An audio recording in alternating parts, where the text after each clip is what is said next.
Le regard chaque vendredi désormais d'Éric Nolot sur l'actualité. Bonjour Éric. Bonjour Patrick, bonjour à tous. Ravi de vous accueillir sur Sud Radio. Alors vous revenez évidemment sur la rentrée. Élèves du primaire et du secondaire qui ont retrouvé leur place sur les bancs de classe. Vous revenez sur ces conditions très particulières quand même bien sûr de cette rentrée scolaire. Hein, oui Patrick, tout le monde connaît le conte d'Andersen intitulé Les habits neufs de l'empereur. Alors j'en rappelle tout de même en quelques mots l'argument.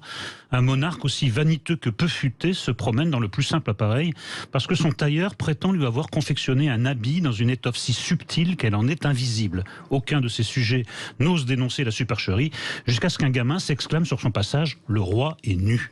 Qui aura un jour le courage de tenir le même langage de vérité au sujet de l'éducation nationale? La dégringolade est pourtant impressionnante. À quelques jours de la rentrée, il manquait plusieurs milliers de professeurs, ce à quoi il a fallu remédier en recrutant des contractuels formés à la va-vite en quelques jours, ou en allant repêcher dans les bas-fonds des classements ceux qui avaient échoué au concours. Enseignant par défaut, il fallait y penser, alors même que cette profession est parmi les plus exigeantes et les plus essentielles, puisqu'elle est censée former des têtes bien faites, celles des futurs citoyens. Par ailleurs, le quotidien Libération, qui n'a rien sauf erreur de ma part d'un organe réactionnaire, nous instruit que le système des mutations au sein de l'éducation nationale est en panne sèche, d'où la prolifération des situations absurdes, comme dans le cas de cet enseignant d'EPS, contraint d'effectuer 300 km aller-retour, ce qui fait 600 selon mon calcul, pour seulement faire son travail. Mais le problème dépasse selon vous, Éric, les problèmes d'intendance. Oui, j'en viens à présent à l'essentiel.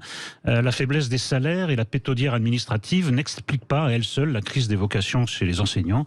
Ceux-ci doivent en outre affronter des difficultés autrefois inconnues, comme la résistance que leur oppose le séparatisme islamiste quand il s'agit d'évoquer certaines réalités dans le domaine de l'histoire ou des sciences naturelles, liste non exhaustive. Alors l'aveuglement sur ce sujet tourne parfois à la complaisance.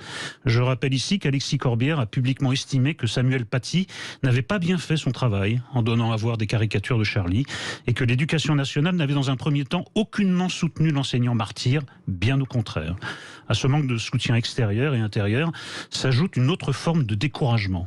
Contrairement à ce qui est martelé depuis des années, non, le niveau ne monte pas, il ne cesse de baisser, ce dont témoignent les résultats catastrophiques de la France dans les classements internationaux.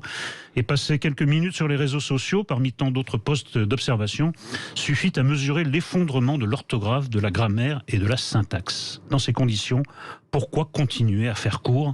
Surtout quand on vous explique qu'il est plus essentiel pour nos chères têtes blondes d'être au fait des derniers développements de la théorie du genre que de savoir lire, écrire et compter. Des enseignants de moins en moins bien formés et de plus en plus abandonnés à leur sort face à des élèves de plus en plus faibles. Un enfant eut un jour le courage de dire que le roi était nu. Il faudrait aujourd'hui avoir le courage de dire que le mammouth est à poil. Éric Nolot, le regard chaque vendredi matin. Vous êtes d'accord ou pas d'accord avec ce que vient de dire Éric? C'était cash, hein, c'est du parlons vrai. Évidemment, vous pouvez nous appeler 0826 300 300. Vous pourrez dialoguer avec lui, avec Éric Revel, et puis débriefer aussi notre invité politique qui va être avec nous dans un instant, David Béliard, l'adjoint à la mairie de Paris, écologiste. Il est avec nous jusqu'à 8h30. Sud Radio.